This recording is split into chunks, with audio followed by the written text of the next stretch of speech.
We're here with the one and only Courtney Love, who is a style icon. So we have some fans of Courtney who are going to ask her some fashion questions. So we have Cece from France. And so, Cece, want to introduce yourself and tell Courtney your question? I would like to know if you were teased when you were younger because of your original look, and how do you remain different when people make fun of you because of your style? Because in France, you don't have the right to be dressed differently.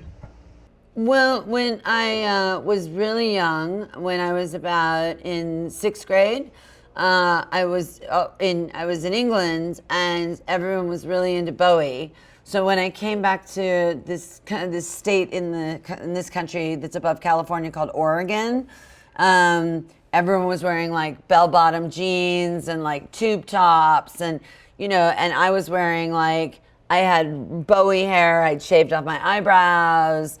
I mean, we're talking about like 1980, something like that.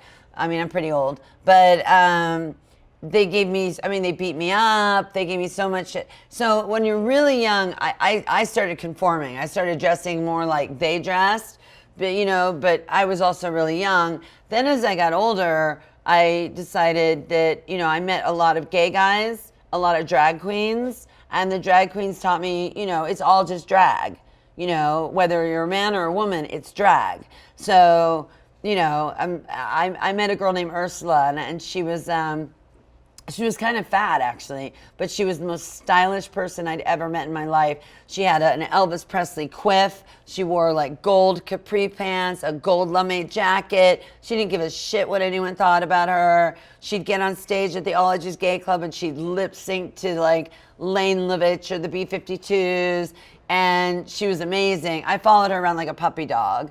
And I wanted to be Ursula. You know what I mean? I ended up hiring her as a nanny at some point. But so my first experience, I guess, was with people who were different, was around those drag queens and the kind of what we call like, the girls that hang out with gay guys that did that. And that's when I was just like, oh, you know what? Fuck you. I don't care if people honking on me on the street. I really don't give a shit. But that happened more when I stopped conforming to what people thought more when I was about 15. But when you're 12, it's really hard, So I wore the same tube tops as everyone else and the same stupid slutty clothes that I couldn't stand. But as soon as I saw a group of people that were doing something different, I gravitated towards that group.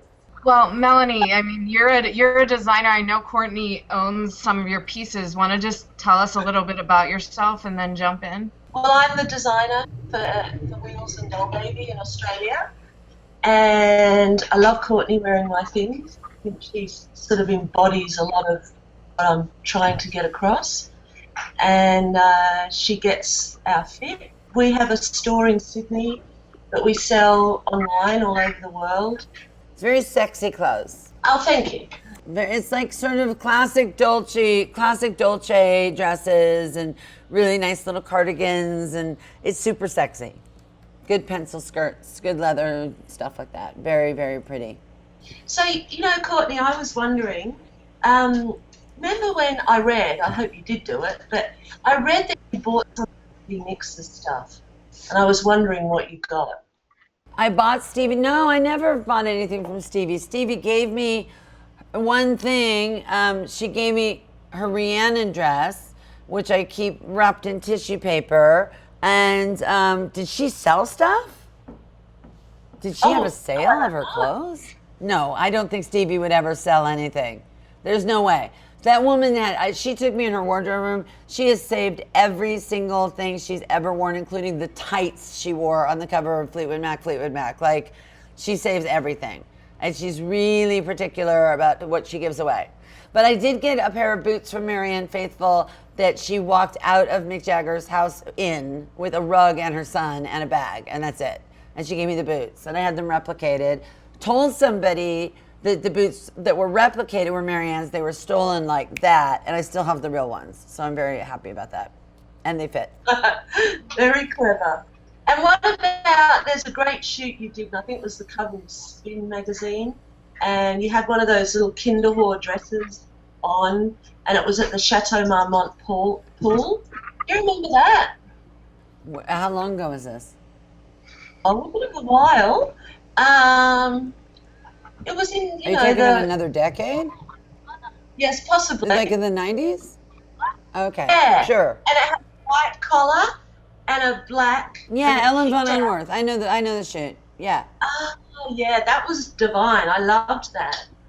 We should probably wrap it up soon because I know that you have people to see and things to do. But one thing I wanted to ask you is if there was going to be a Courtney Love exhibit of all your pieces, what would you want that to look like? Because I'm sure there will be someday. I don't want it to just be stuck in the 90s. If you saw like the Meet 'em Kirchhoff, thing that was, I think 2 seasons or 3 seasons ago where they had like 10 90s me's. I'd like to do like another,